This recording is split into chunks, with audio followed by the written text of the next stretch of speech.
ప్రేమ వివాహం పార్ట్ 1. ఆ రోజు ఆదివారం మధ్యాహ్నం భోజనాలు చేసి కాస్త కునుకు తీస్తున్నారు ప్రసాదరావు సుమిత్రలు. డోర్ బెల్ మోగిన శబ్దానికి ఉలికిపడి లేచారు ఇద్దరు. భుజంగరావు ఆయన శ్రీమతి సౌజన్య లోపలికి వచ్చారు. మా అమ్మాయి పెళ్లి కుదిరింది. ఈ ఆదివారమే నిశ్చితార్థం. ఆ వచ్చే నెలలో పెళ్లి, తప్పకుండా రావాలి అని పిలిచారు భుజంగరావు. భుజంగరావు ప్రసాదరావు డిగ్రీలో క్లాస్మేట్స్. ఇద్దరి ఉద్యోగాలు ఇదే ఊరిలో ఉండడంతో అప్పుడప్పుడు కలుసుకునేవారు.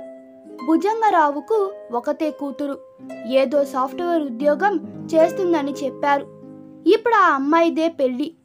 పెళ్లి కొడుకు ఏం చేస్తుంటాడు, కట్నం ఎంత ఇస్తున్నారు అంటూ ప్రశ్నల వర్షం కురిపించారు ప్రసాదరావు దంపతులు. అబ్బే, కట్నం వద్దన్నారు, పెళ్లి మాత్రం గ్రాండ్గా చేయమన్నారు అంది సౌజన్య. అదృష్టవంతులు, మంచి వాళ్ళు దొరికారు మెచ్చుకున్నాడు ప్రసాదరావు. చాలా మందిని పిలవాలి, వెళ్ళొస్తామని హడావిడిగా వెళ్ళిపోయారు భుజంగరావు దంపతులు. ఎంగేజ్మెంట్ జరుగుతున్న హోటల్కు వెళ్ళారు ప్రసాదరావు, సుమిత్ర, కూతురు శిరీషతో పాటు. అదొక స్టార్ హోటల్. ఆ హాల్ని సినిమా సెట్టింగ్గా అలంకరించారు. ముగ్గురు కుర్చీల్లో కూర్చొని చుట్టూ పరిశీలిస్తున్నారు. ఇంతలో ప్రసాదరావు స్నేహితుడు మురళి కనిపించాడు అక్కడ. ఎంత కాలమైంది నిన్ను చూసి అంటూ సంతోషంగా మాట్లాడాడు. మురళి భుజంగరావుకు బంధువు. పెళ్లి కూతురు అతనికి మేనకోడలు వరుస అవుతుంది. అతనే పెళ్లి విశేషాలన్నీ చెప్పాడు. పెళ్లి కూతురు దాత్రిది ప్రేమ వివాహం. అబ్బాయి కట్నం వద్దన్నాడంట. అవును, భుజంగం చెప్పాడు. నిశ్చితార్థమే ఇంత ఘనంగా చేస్తున్నాడు, ఇంకా పెళ్లి ఇంకెంత ఘనంగా చేస్తాడో కదా అంటూ ఆశ్చర్యం వ్యక్తం చేశాడు ప్రసాదరావు. ఇదంతా దాత్రి కోరిక. తనే తండ్రితో చెప్పింది ఎంగేజ్మెంట్ స్టార్ హోటల్లో చేయాలని. వచ్చే నెలలో పెళ్లి కొడుకు భరత్, దాత్రి కలిసి ప్రీ వెడ్డింగ్ షూట్ కోసం ఢిల్లీ, ఆగ్రా, జైపూర్ వెళ్తున్నారు తెలుసా అన్నాడు మురళి. ప్రీ వెడ్డింగ్ షూట్ అంటే అర్థం కాని వాడిలా అడిగాడు ప్రసాదరావు. అయ్యో నాన్న, ఇది కూడా తెలియదా నీకు అంది శిరీష. ఇప్పుడు వధువరులు ఇద్దరు పెళ్లికి ముందు తాజ్మహల్ దగ్గర ప్యాలెస్ ముందు రకరకాల దుస్తులతో, ఫోజులతో ఫోటోలు, వీడియోలు తీయించుకుంటున్నారన్నమాట. సినిమా యాక్టర్లు, పెద్ద పెద్ద సెలబ్రిటీలు ఇలాగే చేస్తున్నారు. దీనే ప్రీ వెడ్డింగ్ షూట్ అంటారు. అమాయకంగా నోరు తెరుచుకొని చూస్తున్న ప్రసాదరావు దంపతులకు విడమరిచి చెప్పాడు మురళి. పెళ్లికి ముందే వెళతారా, ఎవరైనా తోడు వెళతారా లేదా? మామూలుగా పెళ్లి తర్వాత హనీమూన్కు వెళ్తారేమో కదా ఆశ్చర్యపడుతూ అడిగాడు ప్రసాదరావు. పెళ్లి కూతురి వెంట వాళ్ళ పిన్ని వెళుతుందిలే అన్నాడు మురళి నవ్వుతూ. పెళ్లి తరువాత ఎటు, ఏ సింగపూర్కో బాలీకో వెళ్తారనుకో కొనసాగించాడు మురళి.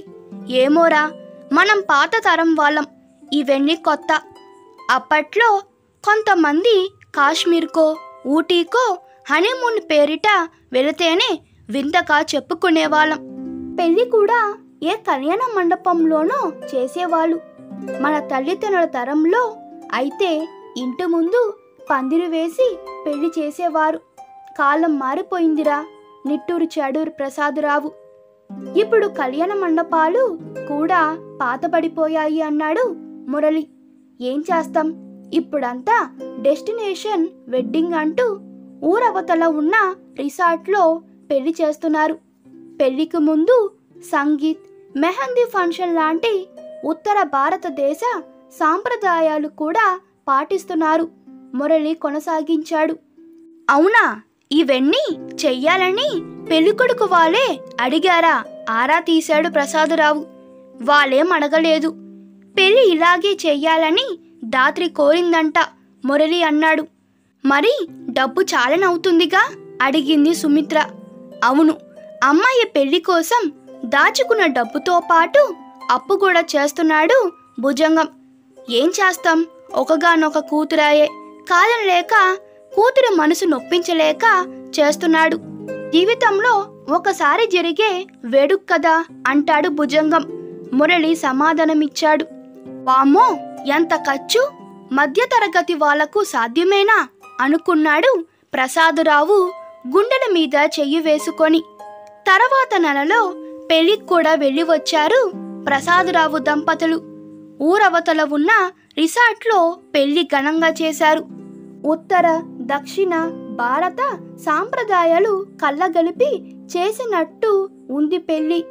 అమ్మాయి పెళ్లి అయ్యాక భుజంగరావుకు వేరే ఊరికి ట్రాన్స్ఫర్ అయ్యిందని తెలిసింది. అతన్ని మళ్ళీ కలిసే అవకాశం రాలేదు ప్రసాదురావుకు. 1-2 సార్లు ఫోన్ చేసినా భుజంగరావు ఫోన్ స్విచ్ ఆఫ్ అని వచ్చింది. శిరీష చదువు కూడా అయిపోయి తాను ఒక మంచి సాఫ్ట్వేర్ కంపెనీలో చేరింది. ఇక పెళ్లి సంబంధాలు చూడాలని అనుకున్నాడు ప్రసాదురావు. తర్వాత ఏం జరిగిందో నెక్స్ట్ పార్ట్లో తెలుసుకుందాం. ఈ వీడియో మీకు నచ్చినట్లయితే మీ అభిప్రాయాలు కామెంట్లో తెలపండి. Please like, share and subscribe to my channel. Thank you.